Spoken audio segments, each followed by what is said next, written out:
こんにちは。こんにちは。今回ですけども、いつもと違う場所ですね。ここはエアリーギターの材料倉庫になるんですけども、ここから今日の動画をお届けしたいと思いますけども、今日は、ニワさんに来てもらって、ちょっと材料についていろいろとお話をしていきたいなと、思います。よろしくお願いします。よろしくお願いします。でここは材料倉庫なんですけども、ざっと見てたくさんの、材料がありますが、ここにある材料というのはもう全て乾燥を終えた材料になりますね。そうですね。はい。はい。でここに来るまでにね、まず長い期間の乾燥期間を経てやっとここに来るわけですけども、その、乾燥の話もちょっとまずいろいろ聞きたいなと思うんですけども、はい。まずその材料を仕入れてやりギターに材料が来てからどういう工程を踏んでいくのかっていうのを簡単にちょっと説明してもらってもいいですか。はい、わかりました。そしたらですね、とりあえず材料というのは、丸太から製材しまして、業者さんが入れますね。そうしたものを、我々が買いまして、倉庫に缶積みといって、板と板の間に、こういう缶を入れましてね、こういうふうに組んで、乾燥しております。それを大体、4、5年自然乾燥をして、それを、人工乾燥といって、そういう機械がありますので、乾燥をして、それをここに、持ってきて缶積みをまたして、そして在庫をしております。まずこういう状態で、業者から入ってきて、それをこの状態で3積みして、5、6年、4、5年の自然乾燥して、ある程度の水分が抜けた状態で一回ちょっときれいにして、でそれを強制乾燥して残りの水分を一気に抜くということですね。でその作業を終えた材料がやっとここに持ってくる。そういうことですね。ここにある材料で大体どうですかね、何年分ぐらいの。ここにあるのがね、大体1万ぐらい。一番前、多分、あると思います。年数でいうと5、6年年数でいうと、そうですね、そのぐらいですね。の材料ですね、を常に使える状態でストックしている感じですね、うちでは。そういうことかな。はい。で、ちょっとですね、今回は、表板にスポットを当てて、ちょっといろいろお話をしていきたいなと思うんですけども、今回ちょっとここにざっと今うちで使われているトップの板っていうのを用意したんですけど、まず順番にこれが一番よく使われるとか、スプね。で、スプルースから順番にいきますと、この辺がいわゆるちょっと高級材って言われる、ジャーマンスプルースで、アディロンダックスプルースですね。これそれぞれ名前が違うんですけど、名前っていうのはあれですね、産地から来てる。そうだと思いますね。コストカスプルースでいうと、大体北米、カナダ、アラスカで取れる国材ですね。で、アディロンダックスプルース。これも一緒だと思います。そうですね。今アメリカの方ですね。そうですね。取れる。で、このジャーマンスプルースっていうのが、これはヨーロッパですね。はい、ドイツですね。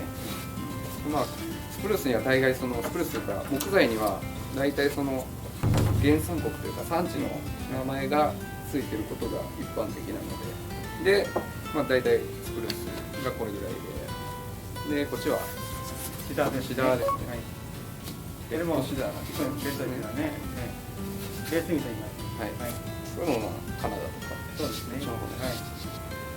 で、ちょっと変わったところで言うと、これですね。これは薬杉ですね。これはもう国産の。これは国産技になりますね。九州の屋久島で取れる材ですね。これかなり希少な材ですね。もう。大体うちで使っている特材っていうのはこれぐらいな種類ですから、もう少しあるかもしれないですけど、メジャーなところで言うと。そうですね。こんなケースですね。でこれ今、ざっと見てもらってほとんどが海外から輸入した材料じゃないですか。で日本にも当然木っていっぱい生えてるのに、なんでわざわざその海外から輸入して、長いその手間をかかる乾燥時間をかけて、でもわざわざその海外の材料を使うのかっていうそこの理由っていうのを、多分わからない方もいらっしゃると思うので、ちょっと皆さんの方から説明してほしいなと思うんですけど。難しい質問だと思うんですが多分単純に言えば、海外の楽器で、海外で作られたものが日本に入ってきたというものであって、日本の楽器なら日本の材料で作ると思うし、ギターは日本ではなく外国で先作られたものだから、そういって、外国のその産地のものを使ってそれが日本に、楽器とともに音楽ということでね入ってきたものだから、その流れる輸入品の材料ばかりを使っておくと思いますね。